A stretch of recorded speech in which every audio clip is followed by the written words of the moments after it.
So,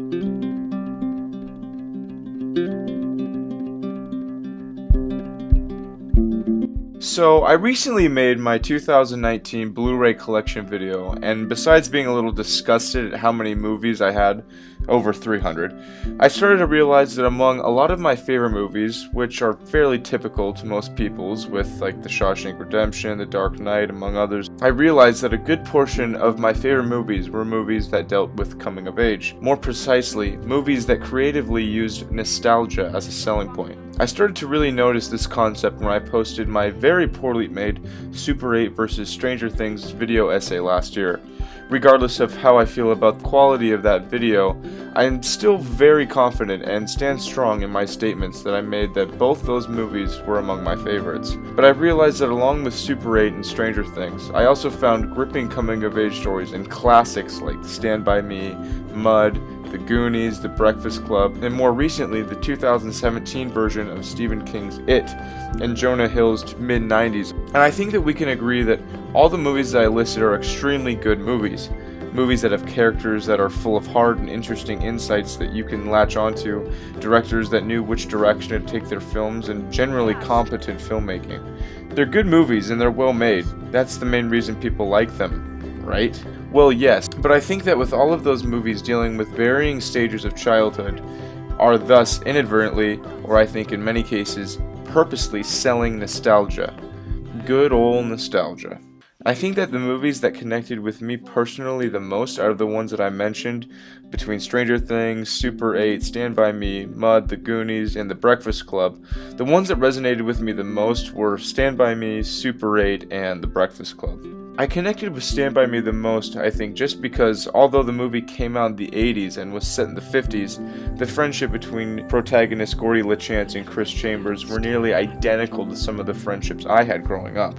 And not to mention that Gordy LaChance was an aspiring writer in the movie, another personal connection I had.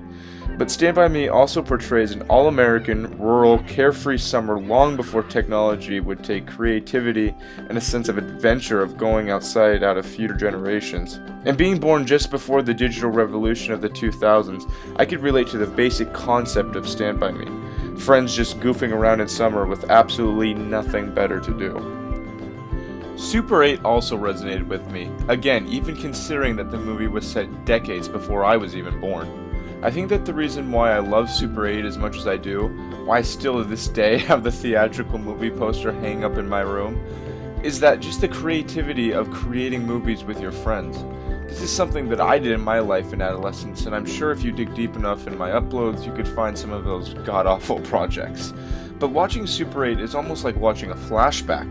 I can remember having stupid arguments about camera angles and story structure that were almost verbatim to those in the movie.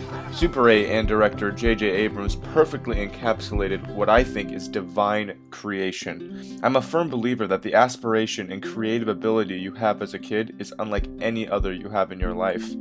And lastly, every middle-aged English teacher's favorite, The Breakfast Club. Ironically, the first time I watched The Breakfast Club, I was in junior high, and I just despised the movie. And looking back, I just don't think that I understood it. I couldn't get why people just loved a bunch of high schoolers sitting in a room, talking. However, when I actually was in high school, particularly my senior year, watching The Breakfast Club again became almost a cathartic experience, one that I will remember for the rest of my life. The themes that The Breakfast Club hits are ones that I don't think I could have really completely understood until my senior year. Although I didn't consider myself in any cliques throughout high school, it became apparent that other people could have perceived me into a certain archetype. And I think we're all guilty a little bit, myself included, of putting people into boxes in high school, considering it's a place where you often have to find your own box to feel comfortable in that you fit in.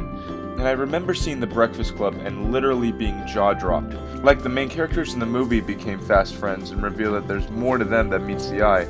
I remember having a conversation in high school toward the end of my senior year where it was just the strangest hodgepodge of people ever.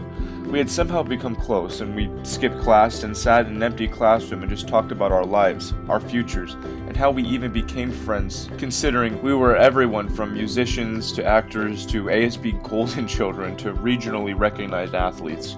The Breakfast Club was so true in the way that it showed high school is one of the most unique places in the world, because you can find and build relationships with different kinds of people that you could never communicate with otherwise.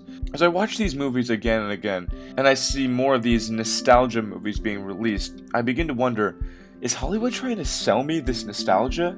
Are they trying to sell me tickets and Blu-rays just by showing me how easy it was to be a kid? After much thought about this, I think yes, probably, especially more recently.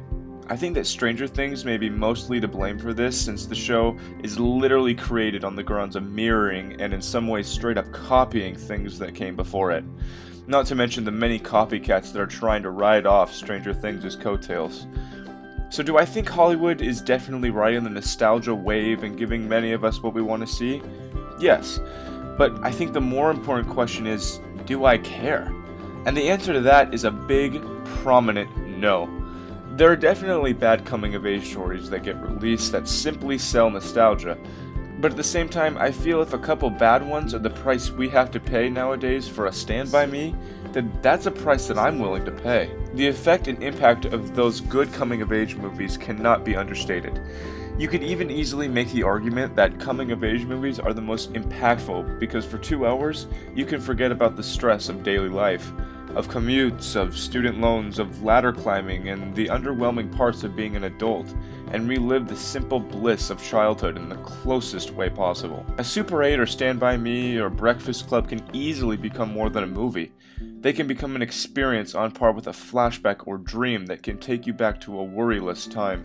Their power, in my opinion, is undisputed.